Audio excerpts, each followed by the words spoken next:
بسم اللہ الرحمن الرحیم۔ السلام علیکم۔ میں آپ کی teacher little master model school سے آج جو میں آپ کو لیکچر دینے جا رہی ہوں وہ جماعت پنجم کی مضمون اردو اسلامیات کا سبق اسلامی اخوت ہے۔ اخوت عربی زبان کا لفظ ہے، اس کے معنی ہے بھائی چارہ، جیسے آپس میں مل جل کے رہنا۔ اسی طرح اسلامی اخوت سے مراد ہے مسلمانوں کا آپس کا بھائی چارہ ہے، یعنی یہ کہ مسلمان جو ہیں آپس میں مل جل کر رہیں۔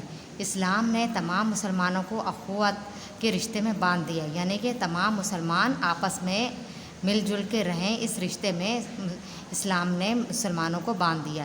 مسلمان چاہے دنیا کے کسی بھی کونے میں رہتے ہوں، ان کا تعلق کسی بھی نسل، خاندان، رنگ، قبیلے سے ہو، وہ خواہ کوئی بھی زبان بولتے ہیں، وہ آپس میں بھائی بھائی ہیں۔ ایک کی تکلیف سب کی تکلیف ہے۔ ارشاد باری تعالیٰ ہے انما المؤمنون اخوہ۔ ترجمہ: مومن آپس میں بھائی بھائی ہیں۔ مومن یعنی مسلمان آپس میں بھائی بھائی ہیں۔ تمام کالے گورے سفید، امیر غریب سب جو ہیں وہ آپس میں بھائی بھائی ہیں، چاہے وہ کسی بھی ملک سے تعلق رکھتے ہوں۔ اسی طرح اسلام نے مسلمانوں کو ایک ملت بنا کر آپس میں اسلامی اخوت کی ایک تصویر میں پرو دیا ہے۔ اس کا مطلب یہ ہے کہ اسلام نے مسلمانوں کو ایک تصویر میں پرو دیا ہے، یعنی یہ کہ پوری دنیا میں جتنے بھی مسلمان ہیں وہ آپس میں مل جل کر رہیں۔ اس طرح ایک تصویر میں پرو دیا۔ مسلمانوں کا آپس میں یہ رشتہ چھوڑنا بھی چاہیں تو نہیں چھوڑ سکتے۔ اسلامی اخوت اور سیرت طیبہ، یعنی اسلامی اخوت حضور صلی اللہ علیہ وسلم کی سیرت کے حوالے سے۔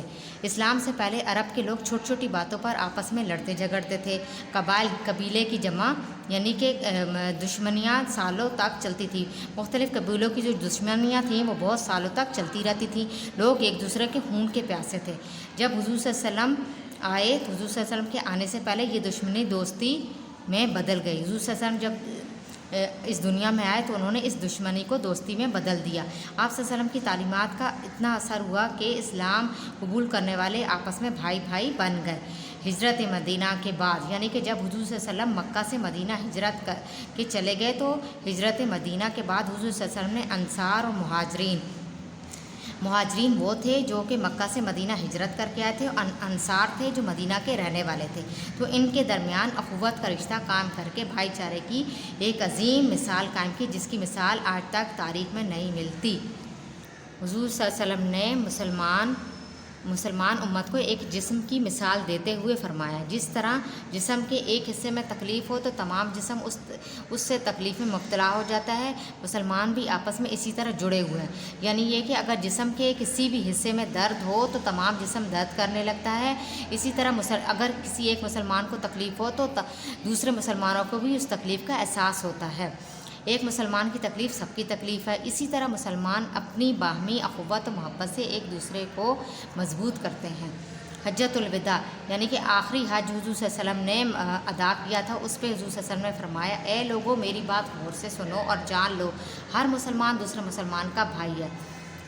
کسی شخص کے لیے اپنے بھائی کا مال جائز نہیں جب تک وہ اپنی مرضی سے نہ دے۔ ایک دوسرے سے حسن سلوک کرو، یعنی یہ کہ حضور صلی اللہ علیہ وسلم نے حجۃ الوداع کے موقع پر خطاب کرتے فرمایا کہ اے لوگو میری یہ بات غور سے سن لو اور جان لو کہ ہر مسلمان دوسرے مسلمان کا بھائی ہے، یعنی کہ ہر مسلمان دوسرے مسلمان کا بھائی ہے، اور اس میں بڑے چھوٹے کی کوئی تفریق نہیں ہے۔ کسی شخص کے لیے یعنی کسی بھی انسان کے لیے اس کے اپنے بھائی کا مال جائز نہیں، چاہے وہ یتیم ہو، چاہے وہ غریب ہو، چاہے وہ کالا ہو، جو بھی ہو، اپنے بھائی کا مال جائز نہیں جب تک وہ بھائی اپنی مرضی سے اسے وہ مال نہ دے۔ اور ایک دوسرے کے ساتھ حسن سلوک کرو، یعنی ایک دوسرے کے ساتھ اچھا برتاؤ کرو۔ حضور صلی اللہ علیہ وسلم نے رنگ، نسل، زبان کے فرق کو ختم کر دیا۔ حضرت سلمان فارسی رضی اللہ تعالیٰ عنہ کو اپنے گھر کا فرد قرار دیا۔ حضرت عمر فاروق رضی اللہ تعالیٰ عنہ آزاد کردہ غلام تھے۔ حضرت بلال حبشی رضی اللہ تعالیٰ عنہ کو میرے آقا اور میرے سردار کہہ کر پکارتے تھے، یعنی یہ کہ غریبوں کے ساتھ کوئی بھی ناروا سلوک نہیں کیا جاتا تھا، اپنے بھائی سمجھا جاتا تھا۔ اب اسلامی اخوت کے کچھ فوائد بھی ہیں۔ ان میں سے نمبر 1 ہے اسلامی اخوت اتفاق اور اتحاد کا بہترین ذریعہ ہے۔ اسلامی اخوت مسلمانوں کی معاشی اور معاشرتی ترقی کا ضامن ہے۔ اسلامی اخوت اختیار کرنے سے مسلمانوں کے مابین عزت اور وقار بڑھتا ہے۔ نمبر 4 رشتہ اخوت سے آپس میں ہمدردی، خیر خواہی کا جذبہ پروان چڑھتا ہے۔ اسی وجہ سے اللہ تعالیٰ نے